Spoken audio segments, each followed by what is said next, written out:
Imagine you avoided doing something that you knew was beneficial for you simply because it was difficult for you to do. That is where most business owners spend the majority of their time. They don't do things that they know are beneficial simply because it's difficult to get it done. Partly because they don't have time to do it, partly because they don't have the motivation to do it or the intrinsic desire to do it.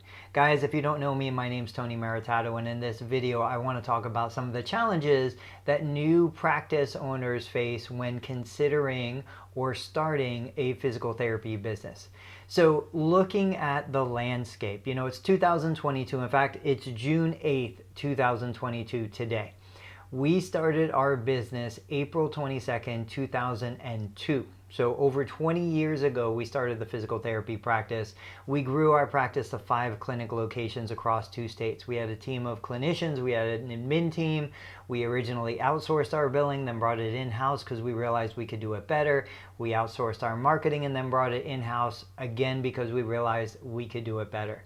And so what lessons we learned during those first kind of formative years was that we were good clinicians. And when I say we, I'm talking about me, my wife, my team. Everybody on the team was a good clinician, and we were passionate about what we wanted to do. But the more time we spent in direct patient care, the less time we had to develop our other skills and to move out of patient care. And so while I'm the first one to say I love a good piece of chocolate cake, if I had to sit and eat an entire chocolate cake in one sitting, I would be sick of it. I would hate it. And that's eventually what happens to a lot of individuals who are really good at something. They become consumed by it, and then 10 years, 15 years, 20 years down the road, they're chewed up and spit out because they've burnt themselves out on what they used to love. So I want to protect my passion being patient care. And the way I protect that passion is by building a business that supports my ability to do it when I want to do it, to move on to other projects when I want to move on to other projects, and come back to patient care when I'm refreshed and ready to focus on that again.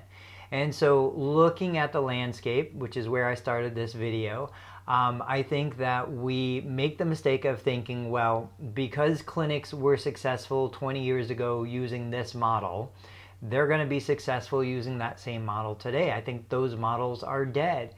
I think looking at a 4, 5, 6 unit treatment in today's environment is exceptionally challenging for a therapist because the profitability just isn't there.